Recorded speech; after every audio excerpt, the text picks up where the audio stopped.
Okay, hello and welcome to a great webinar. We're really excited to do this about Halloween and type 1 diabetes.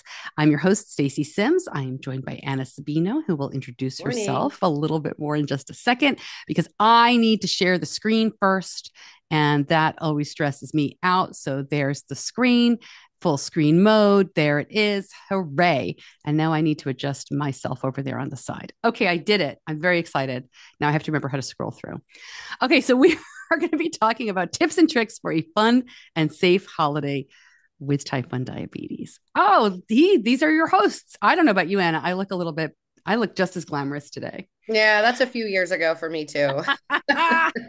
Well, I had lipstick on and no glasses. So Same. I am Stacey Sims. I'm the author of the World's Worst Diabetes Mom book series, and I'm the host of Diabetes Connections, a podcast for and about people with type 1 that has been running continuously since 2015. And Anna, why don't you introduce yourself? Sure. Hi, everybody. My name is Anna Sabino. I have lived with type 1 or 35 years now, been around the block.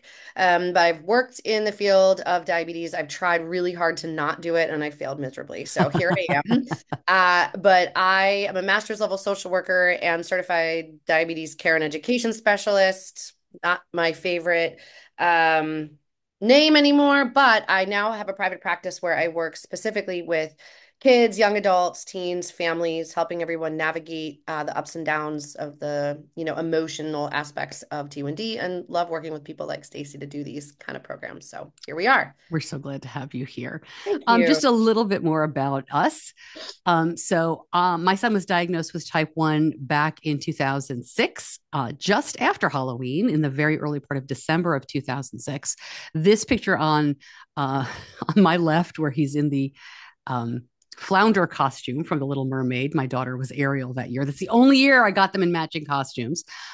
He was about, 21 months here, 22 months old. We had no idea. We knew something was a little weird, but we had no idea what was going on. I have lots of pictures of him being really cranky at this Halloween. Being upset, and now we know why.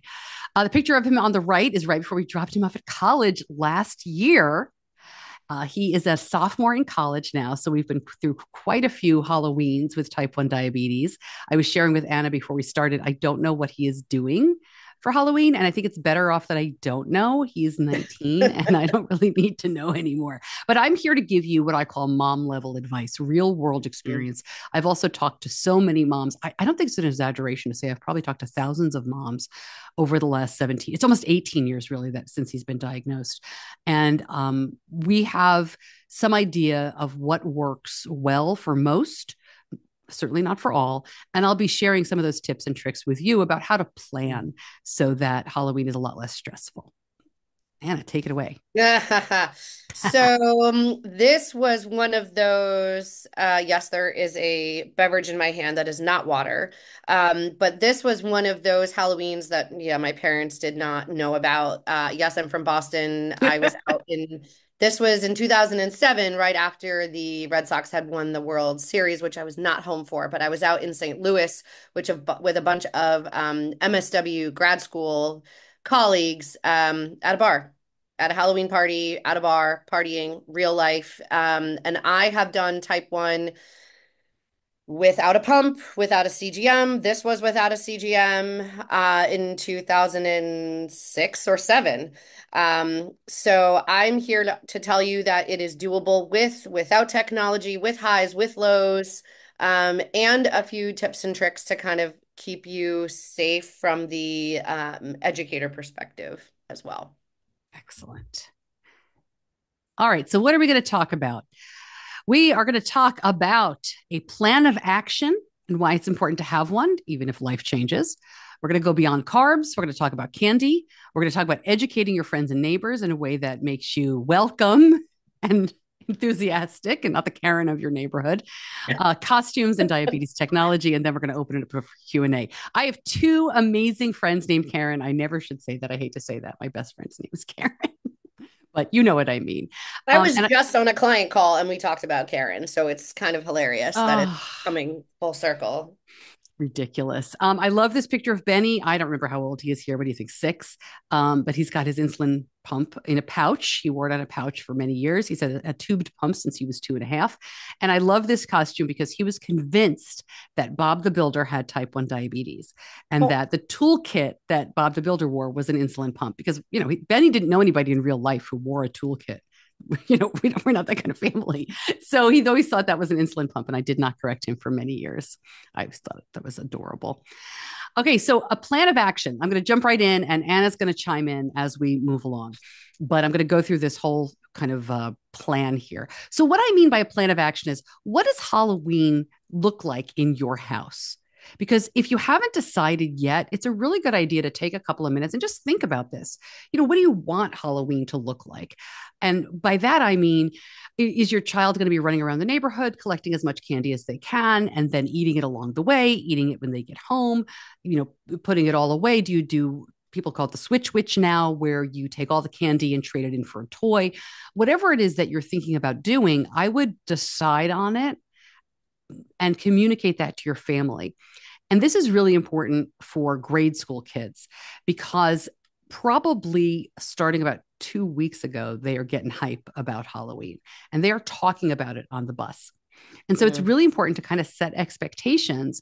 And, your children are not on the bus saying, what does your family do for Halloween? Oh, let me tell you our plan of action, but they are saying, like, I'm going to get the most candy, or my neighbor has the scariest house.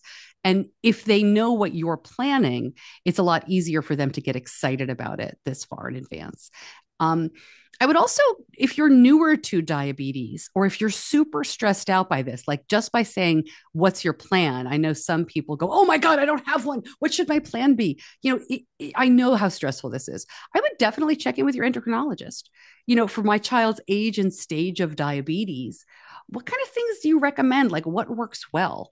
And by age and stage, and I always say that I think it's really important. There's a huge difference between an 8-year-old who has lived with type 1 diabetes for 6 years and a 14-year-old who was just diagnosed last week. Even though the older child may have more maturity and maybe more logical thinking, I say that hesitantly, having Maybe. experienced 2 teenagers, right?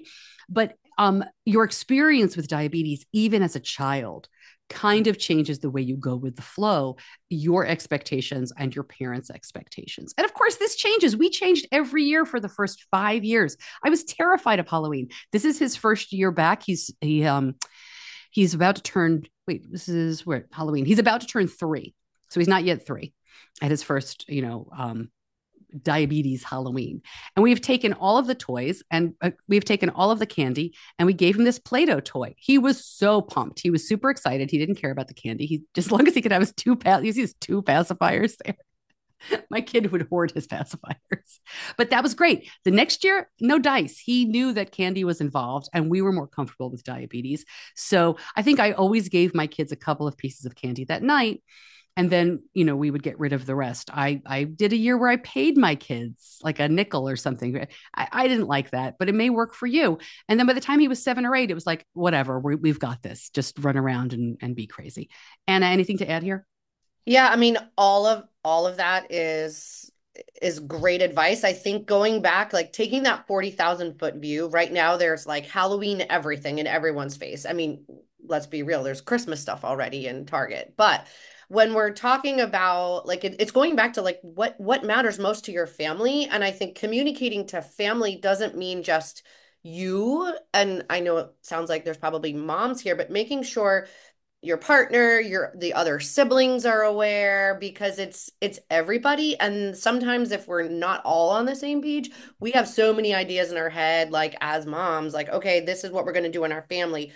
But that boundary or that plan is only as strong as if it's communicated and it's sort of set in stone. Like my kids are 5 and 7. I have to tell them like 6 times before it registers, just because, yoo-hoo, they're like thinking about something else.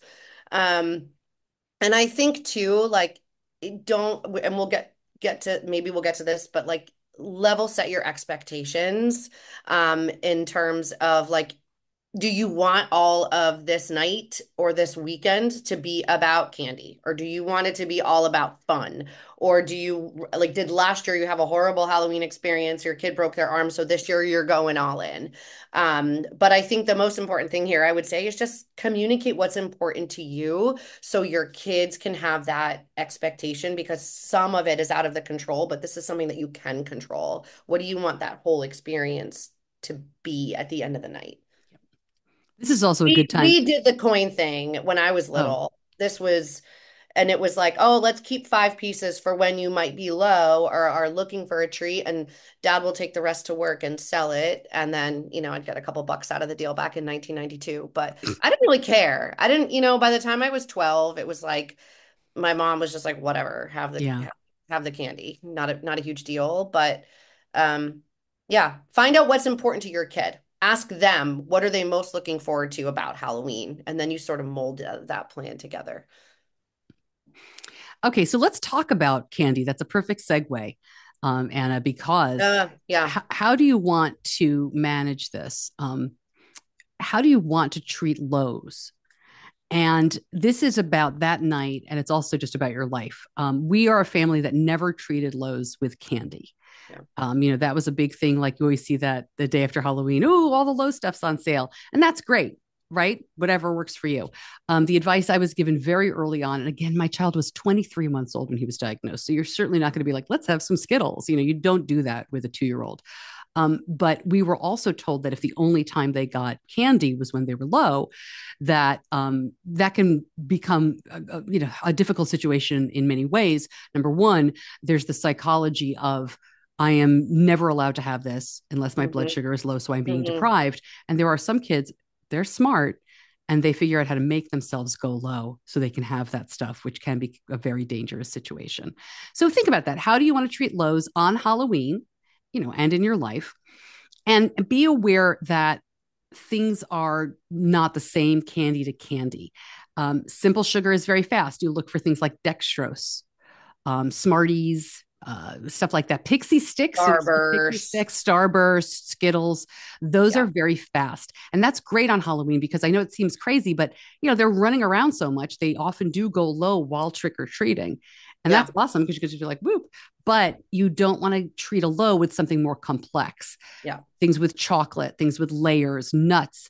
If you don't already know, and I'm sure most of you do, a combination of fat, protein, and carbs is a great way to bring blood sugar up slowly and keep it up. It's not great for when your kid is 50 and you want to bring them up Right. fast. So Yeah. remember, the more complex candy will slow things down. By the way, this is my daughter who I mentioned earlier. She's a crayon that year. And, we're going through all the good stuff. I take the parent tax, I take all of the Reese's. Those are mine. I love Yeah. them. So she's I'm checking through. I'm But right, if you, right yeah, with you there, if you Reese's. do keep stuff for lows, your mileage may vary, but just know that chocolate is something that people often think is great, but it's a slower acting. Anything to add there, Anna? No, I don't think so. I mean, I think for us, the night of, we always had pizza, and it was a lot of it was uncovered from a bolusing perspective. We also didn't carb count back in the 90s. So it was like, all right, we'll give you half of your dose for like a slice of pizza or two. And that was my sort of low prevention when we were out and about trick-or-treating as a kid. And then if I felt low, I would just, let's reach into my giant pillowcase and see what we have here. But yeah, I think again, it goes back to the like 40,000 foot view of communicating. Okay, so do you want your low treatment are you going to rely on that candy for your low treatment if you're out and about, or are you going to bring an extra stash? And have that with you, like your glucose tabs or your fruit snacks or what you're, used to. But I think it's important to have those conversations if you are going to be like out and about running around. Great. Okay, educating friends and neighbors. This was always a difficult situation. I'll tell you a quick story. Um, So the first year, my neighborhood, we're super lucky. We have lots of sidewalks and places for the kids to play, an enormous bus stop. So I know a lot of my neighbors. Certainly when the kids were little, we were outside all the time. Everybody knew my son had been diagnosed with diabetes. Everybody was really worried about it. And I figured by the time Halloween had come, remember, it was almost a full year by the time he was trick or treating with type 1, that we were all on the same page. We most decidedly were not. So many people tried to give him sugar-free candy. I've got something special for you. Oh, I've been waiting for you. One of my neighbors, who is a dear friend, was like, oh, I've got something really cute, and gave him a pencil. Yeah. Right. And he's 3. He's running around on Halloween. He was very polite. I actually have a picture of them on that night. It just made me laugh so hard because she meant so well. He was great. I was so proud of him. We had worked on that after the first house with the sugar-free candy, where I was like, absolutely not. If you don't know, sugar-free candy is not good for your stomach. That's about all we'll say for that. If you want to spend Halloween in the bathroom, go for it, but avoid the sugar-free candy. So I realized that I had to educate my friends and neighbors. So I had a lot of proactive conversations after that Halloween, where I would say things to my neighbors like, I mean, and it's hard because you can't just say you did it wrong. I mean, you can if you want to, but I want to be a nice neighbor. And this kind of conversation really served me well through his whole childhood, which was, diabetes has changed a lot since we were kids. And I just learned, and the magic words are, our doctor says, right? Doesn't matter what I say, but if my doctor says it, everybody believes you. So I would say, blame the doctor, right, always. blame the doctor. But it's really like using your doctor as an excuse here, because it's, hey, my doctor says that as long as we cover with insulin, my son can eat a moderate amount of candy. Or, I just learned that dextrose, which is in Skittles, is actually something that could be great for diabetes, because if his blood sugar goes low, that's something that he could use. Or, our doctor says that no kid should be eating 400 pounds of candy on Halloween. And so as long as we keep it cool, he can have, I don't mean temperature wise, as long as we keep it in moderation, he can have what he wants. So, I know, and that's those are different parenting philosophies too. Some parents don't like that at all. And that's how you're raising your kid. We're going to talk a little bit more about that. But that helped me so much to educate. And nobody ever gave him a pencil again. Anna, did you have to do anything like that? So in first grade, I was the victim of receiving a cute little bag of sugar-free Reese's peanut butter cups Oh. and ate a lot of them. I only made it out halfway around the block trick-or-treating when I was 7 because my stomach hurt so much. My bus driver was trying to be so sweet, and everybody else could pick candy, and he was like, I know you have diabetes. My wife has type 2. Here's some sugar-free candy. And it was so nice. The gesture was wonderful. I was 7. I just wanted the chocolate. But that was the what happened there. But I think I love this approach. I think it's so hard in the moment to be like, how dare you? Like, and not say something like that. Any neighbor or friends, they just don't know. At the end of the day, like, knowledge is power. And if you are not comfortable saying anything, you just say, hey, thanks so much. If you don't, and you can educate them later. Yeah. Or, you decide how you want to approach that. But I think our job here is just like making sure that, yeah, if it comes up, it's thanks so much. However, we just learned that blah, blah, blah, blah, blah. Candy corn actually has X ingredient that yada, yada, yada. Um, I think the hard part now too is that so many of us also have like allergies and celiac at Mm, play. So sometimes like those conversations even become more complicated where it's like people now are handing out like pirate's booty and pencils and that stuff anyway because there's a crazy allergy in the home. So yeah. I do think it's worth educating your kid too, to say, all you yeah. say on Halloween is thank you, trick or treat, thank Yep. you. You Yep. don't have the conversation there. But Anna, I have to ask you, is there something we should know about candy corn, or were you just kind of using it as an No, example? no, Okay. I no. was, I all right. don't like candy corn. Oh, I don't, it's not my thing. just checking. I like it. Yeah, it's just not my thing. It's just not my Oh, thing. look, I didn't even click the slide. There Practice you politeness. go. That was what we were just saying. So Yep. make sure you practice politeness. All Yep. right. Let's talk about costumes and diabetes Oh, technology. this is my favorite slide. Okay. So this is Benny. from the Minecraft years. Oh boy. I love this costume. Is there anything easier? We just did that on his head and everything else was, oh, there's his insulin pump still.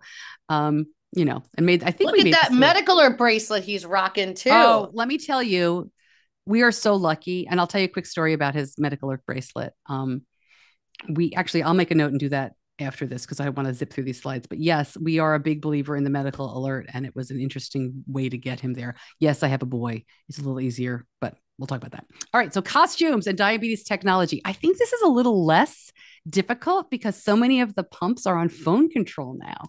Mm. But let's talk about what we went through and it might help you. Benny always has a tubed pump.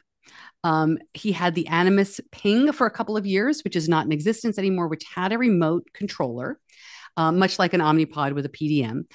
But now that there is phone control, as I said, this is a lot less of an issue. And AID systems help too, because, we were checking blood sugar all the time and trying to correct. So when I say phone control, a lot of parents used to struggle with physically getting to the pump, right? If you had like that Iron Man costume that he had on the last screen, I didn't have a picture of it, but he had this bulge of his insulin pump and we couldn't get Mhm. to it without taking the whole costume off. And our philosophy was it's one night, it's Halloween, it's fine. If I really need to get to it, I'll throw him in my neighbor's house bathroom and we'll strip him down and we'll figure it out. Do consider the weather. I used to be a TV health reporter in upstate New York, and I swear I've done 5 million news reports on Halloween costumes and frostbite and nonsense and Mm. whatever. This is just, I don't know why I threw that in there. I don't think it has anything to do with diabetes, but stay warm if you're up north. And don't worry Yep. about this too much. If the costume looks perfect to your eye, except for the diabetes tech, and your temptation is to cover it up, your kid does not care. Your kid won't care unless you care. Your kid thinks they look like Iron Man. They think that they have nailed it. We thought back in the 80s we nailed it with those disgusting masks and plastic raincoat costumes, right? You looked ridiculous. And if any of these, if any That's of the you are old point. enough, right? If any of you are old enough to, you got that smell, right? You remember the smell from that disgusting plastic mask. We thought we were rocking it. So don't make a fuss about the diabetes stuff because your kid does not care. I mean, this was a much bigger deal when we didn't have phone control of these devices, Anna. So I'm Yeah. not sure. Maybe I'll change it for next year, but I didn't think. Yeah, I don't, I mean, for some kids who are carrying around a phone and a PDM and maybe going out on their own, make it like figuring out like the pocket placement and all that. That's probably more for kids who are trick-or-treating on their own and they're not going to go anywhere without their phone anyway. So maybe that's a moot point. But to your point too, like again, like I don't know, my kids have been talking about Halloween since like the first day of school. This is something they are so excited about. Like, unless they're in DKA, unless their blood sugar's 40, let it go. I am 100% with Stacey on that. Like, what do you want your kids to look back on their childhood and remember about Halloween? Do you want it to be 100% about diabetes? Do you want it to be like, I was a Minecraft guy this year. In second grade, I was this person, blah, blah, blah. Or do you want it to be like, I couldn't go trick-or-treating because I was 251 instead of 250? Like, meh, meh, meh. So think about what you want again, going back to that first slide and pull that out. Lean into what they're most excited about and carry that strength with you for the rest of the night. Like give them a little boost of insulin if they're a little high, or just let them ride it out. They'll probably have an exercise induced low in the middle of the night, which I know we'll probably get to maybe at Yeah. some point. I don't Yeah. know. Those are great points. Yeah. It's, okay. Ta-da! What will you remember? Ah, wow. Promise I did not look at We these did slides this. today. Yeah. I'm the segment queen. There we go. And that really is the question. We all parent differently. So Mm, we all parent around diabetes differently. And I know that, and this is also something that's changed a lot mm, since Anna was a child and since Benny was first diagnosed, is the tight control is much more attainable. And that's mm, fantastic. That's what we want. We want our kids to have long-term health. We want everybody to be okay. We want them to feel great. But at the same time, I think we know, those of us who have been at this a very long time, and the medical community knows that a little a blip here, a blip there even a year of higher elevated blood sugars is actually not going to make that big a difference. So I know it can be very difficult if you're somebody who likes to keep their kids under very tight control. Letting the reins go for a night of fun like this can be very difficult for the parent. And I would urge you to, just as Anna said, try to, within reason, within your anxiety level, let the blood sugars ride a little bit. And we'll talk about that low that comes in the middle of the night, because if you're too tight early on, you're going to pay for it on Halloween. But consider making diabetes really the secondary priority. Yeah, these are my kids again, and I heartbreak. I take their Halloween pictures next to their baby photo every year. You can see that Oh on my the right, God. I didn't right? even It notice that. kills me. Every year we do it in the same place. Harry Potter and some kind of killer witch. All right, so we're going to do the self promotion Killer part, and then we're going to get witch. to questions. Yeah, Killer Witch. So I'm the author of The World's Worst Diabetes Mom. It's a 2-book series. You can get on Amazon. You can get the audiobook. The audiobook is free if you're an Audible member. But if you would like a discount on the paperbacks, you can go to Diabetes Dash Connections and then click on it. The tab is resources, or bookstore. It changes. I'm not the webmaster. And you can use promo code SPOOKY to get a big discount on both books. If you have any questions, you can always contact me. You should have received an email about this webinar, so you have my email address. Anna, take it away for what you've got. Awesome. Wow, there's a lot of different photos you have of me saved on your computer.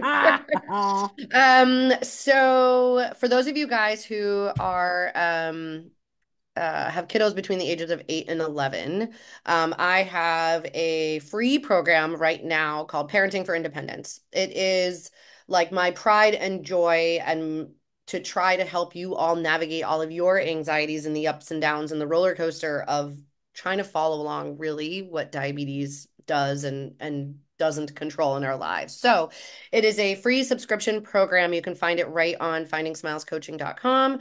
But I also have school sessions if you're having trouble navigating challenges at school.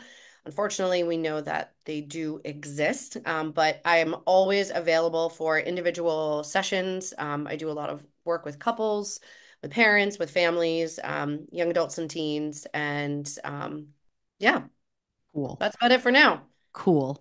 And then finally, I also host Diabetes Connections Presents Mom's Night Out, which is an in person event for moms of kids with type 1 and more women with type 1.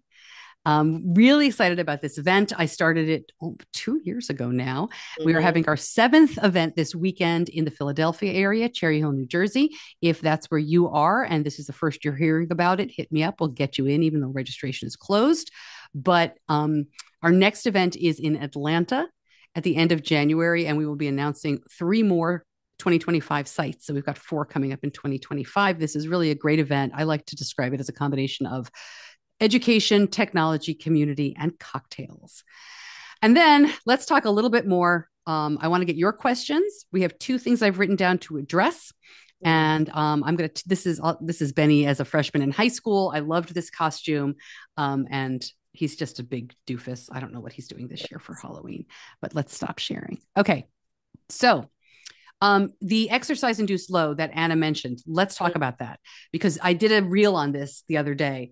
The most common and unexpected thing that happens on Halloween for these kids is that they go low at 2 o'clock in the morning.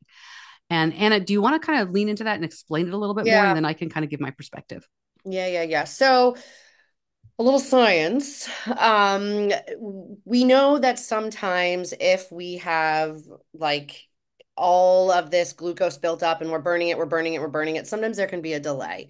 And we have these lows sometimes 4, 6, 8, even 12, sometimes 24 hours, depending on the intensity of the exercise. Usually it is with aerobic exercise, which for kids is like playing soccer or running from house to house to house for an hour.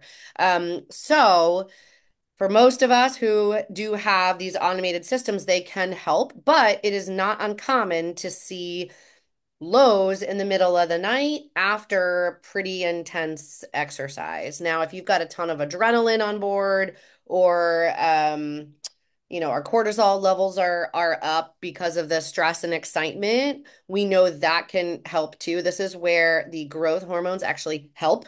So if you've got a prepubescent kid, you're like you may be in good shape with the rise of that hormone right after their head hits the pillow. But these exercise induced lows, once that adrenaline drops after, like, say you give a presentation or you're done with that candy, do do do do do do do do you may find yourself wanting to like have that Reese's peanut butter cup and not cover for it. And anticipate either a low or just be okay with a 180 all night with that extra fat and protein if really getting a good sleep that night is number one, which why wouldn't it be? I don't know. So that's really where that comes from. I will say too, like these exercise induced lows, a lot of the time are you really often see them like the next day. So if you have a kid who like plays soccer and has practice on Monday and Tuesday and Halloween's on a Wednesday, you've got a much higher chance of your kid going low versus if you're probably going to have a higher chance if your kid has soccer on Thursday, Halloween's on a Wednesday, the next night. It's always like the following night. Um, I don't know anything else there, Yeah. Stacey. All But I I was, think just being prepared for it is just being yeah. aware that there is a possibility. There's 1,000 variables we know that impact blood sugar and why it does what it does. But I think just being aware that that is a possibility. And you can tweak in your family based on your own priorities what might make sense that evening.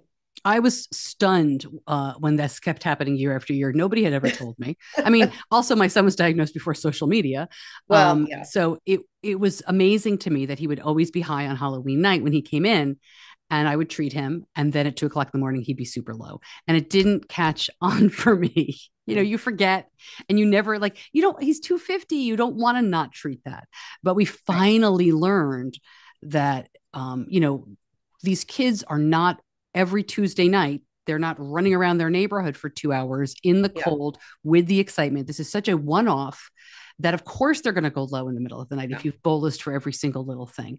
So I think the AID systems, the automated systems, can help tremendously with this, but it's yeah, something just to be aware of. And then, you can check it out. And worst case scenario, if your kid goes to bed at 2:50 and they wake up at 2:50, that's the worst case scenario, right? I mean, right. I get it. If your kid is like 350 or 400, you might want to dose them half. But just to know that it can happen, I think can go a really long way. Yeah, and you can going back to that. I mean, we've got activity mode, we've got exercise mode, we've got temp basals, we've got just reducing bolus altogether. Right. Something I like to think about from like a pure insulin perspective is when you're giving a dose of insulin, you're making a 3 to 4 hour commitment of that insulin in the body. So if you're giving a correction at 10 p.m. or 9 p.m., that's you're talking 1 a.m. That's hitting the peak mark of that insulin in the body. So just think about how much of a peak you want that insulin to have based on all these other factors like exercise that are possibly against the blood sugar from going low. So just think Great. about that. How much do you want to commit to this amount of insulin? That's a great way to think about it. Does anybody have any questions? I'm going to tell a quick story, but if you've got Yeah. any questions, throw them in the chat. So the medical alert bracelet. Mm, I really think this is very important. I think everybody who is on insulin should wear a medical alert bracelet. I know it can be tough for some kids, but I really wanted Benny to wear one. And our mistake was not putting it on him immediately after diagnosis. So we took a year and we were always trying different things, and he did not like it. He didn't want it. We tried really cool ones. We tried the rubber ones. My fear was always that I would get into a car accident and I would be unable to speak and he would not be able to communicate with EMTs. That I don't know. That was my fear when he was little. Different fears as they get older. So when he went to, we have a diabetes day camp here. It's only 3 days long, but our pediatric endocrinology program puts it on. I don't know what made me think of this, but I told him he couldn't go unless he wore a medical alert bracelet.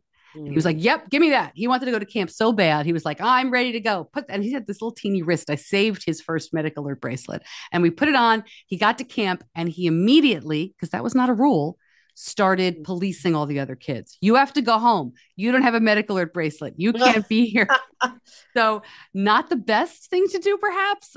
He had to. I mean, they thought it was very funny, and they figured it out. But he hasn't taken it off since, except for when it breaks or he needs a bigger one.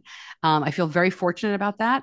And when they start running around on Halloween by themselves, I do feel better about that. And to your point earlier, Anna, about carrying stuff, Halloween is the best night for carrying stuff because you have a bag. I used to throw before CGM. My son didn't get a CGM until he was 9 because of the technology. It was a different time. We threw everything in that little Halloween bag. So I had a meter, I had a juice box. It was great. It was really good.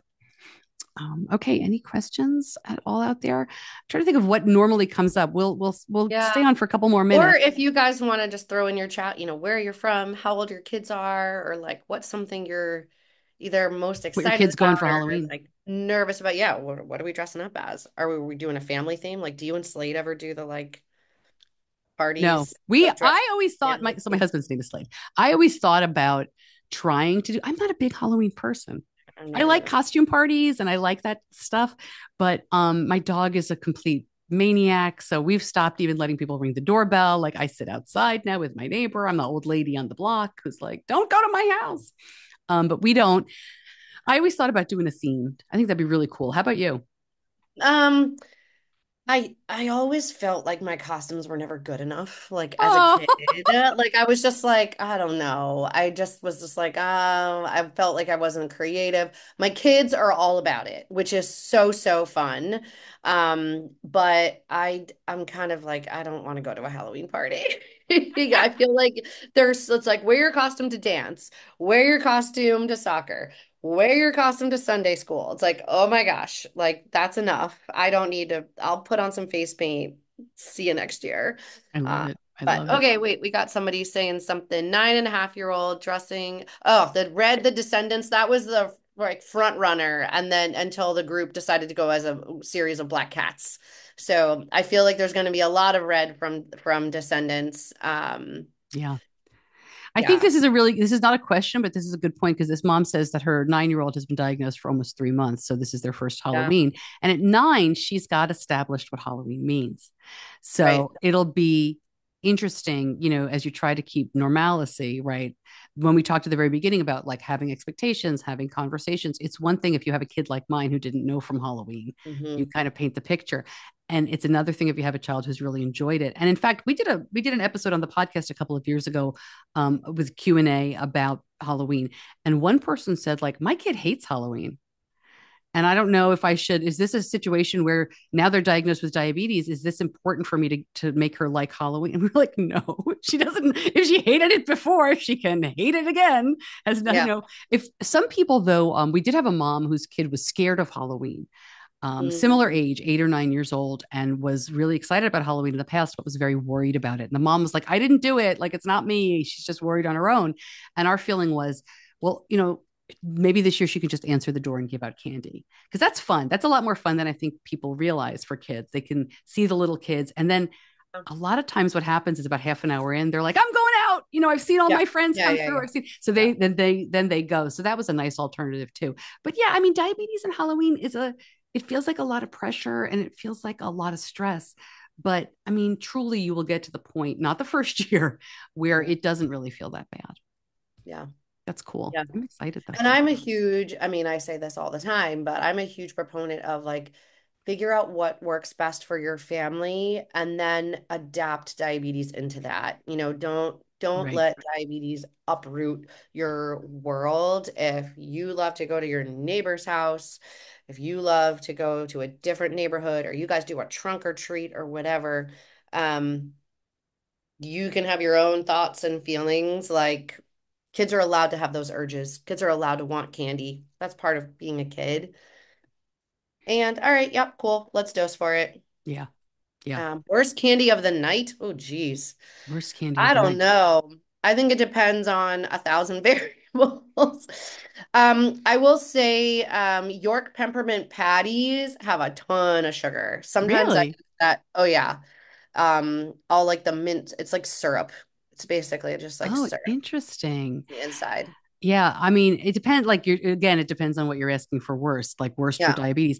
I actually think that the more complex the candy, the worse it is for the night. Yeah.